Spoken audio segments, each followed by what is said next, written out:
جیسے کوئی آپ کا عزیز فوت ہو گیا یا کوئی موقع آپ کے ہاتھ سے نکل گیا، او ہو بڑا افسوس ہے، بڑا رنج ہے، تاریخ نکل گئی، میں درخواست نہیں دے سکا، کسی جگہ میں پہنچ نہیں سکا، بس اس وجہ سے محروم رہ گیا۔ اب رنج کا غم کا پہاڑ ہے، لا تاسوا علی ما فاتکم، افسوس نہ کیا کرو، یہ یوں ہی تو نہیں ہو گیا، اللہ کے علم قدیم میں یہ لکھا ہوا تھا، یہ یوں ہی ہونا تھا۔ تمہارے لیے جو ہے اس پر افسوس اور رنج کرنا گویا کہ اللہ سے محجوبیت کی دلیل ہے، اللہ کی معرفت تمہیں حاصل نہیں ہے کہ لا تاسوا علی ما فاتکم ولا تفرحوا بما آتاکم، اور جو کچھ اللہ تمہیں دے دے اس پر خوشیاں نہ منایا کرو۔ اس لیے اب یہ ہے اصل معاملہ، ایمان جو ہے اللہ پر اور یقین اس بات کا جو کچھ ہو رہا ہے اللہ کے اذن سے ہو رہا ہے، اور یقین اس بات کا جو کچھ اللہ کر رہا ہے اس میں خیر ہے، بیدک الخیر۔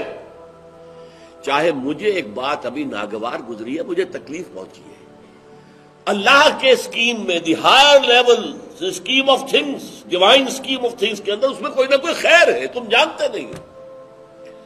اس کو کھولا گیا۔ پہلی بات تو یہ ہے کہ تمہیں خوشی ملے، راحت ملے، مسرت ملے، یا کوئی غم ہو یا رنج ہو یا دکھ ہو، دونوں حالتیں برابر ہیں، اس لیے کہ دونوں میں آزمائش ہے، کبھی وہ دے کر آزماتا ہے، کبھی چھین کر آزماتا ہے۔ دے کر آزماتا ہے، شکر کرتا ہے کہ نہیں، چھین کر آزماتا ہے، صبر کرتا ہے یا نہیں۔ عارف جو انسان ہوگا، اللہ کو پہچاننے اور جاننے والا، وہ چٹان کے مانند ہوگا، ہوا ادھر سے آئے یا ادھر سے آئے اسے کچھ نہیں کہے گا، اچھی بات آئے بری آئے کوئی پرواہ نہیں، اسے اللہ کی طرف سے۔ ما اصاب من مصیبت فی الارض ولا فی انفسکم الا فی کتاب من قبل ان نبرأها۔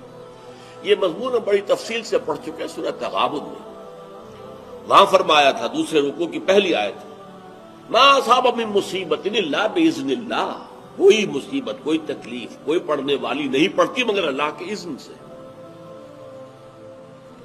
ما اصاب من مصیبت الا باذن اللہ ومن یؤمن باللہ یہدی قلبہ، اور جو اللہ پر ایمان رکھتا ہو اللہ اس کے دل کو ہدایت دے دیتا ہے، ہدایت چٹان، کہ ادھر کی ہوا آئے یا ادھر کی آئے اس میں کوئی جنبش نہیں ہوگی۔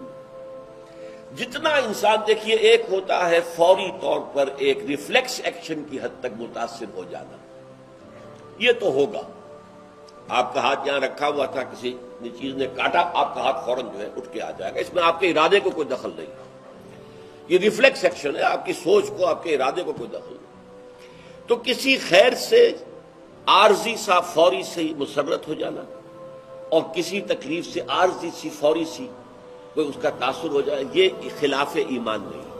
پینڈولم زیادہ حرکت کر رہا ہے، خوشی میں زیادہ ادھر چلا گیا، غمی میں زیادہ ادھر چلا گیا، تو جتنا اس پینڈولم کی رینج ہے اتنی ہی آپ خدا سے دور ہیں۔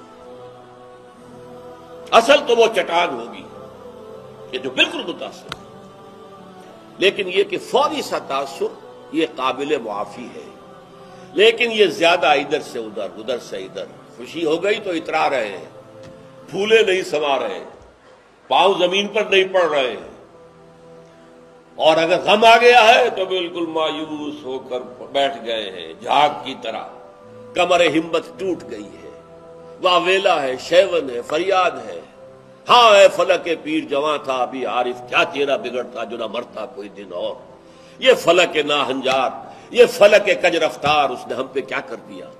یہ ساری باتیں جو ہے یہ اللہ سے محجوب ہونے کی علامت ہے۔ اب اس میں بھی درجے ہیں کئی۔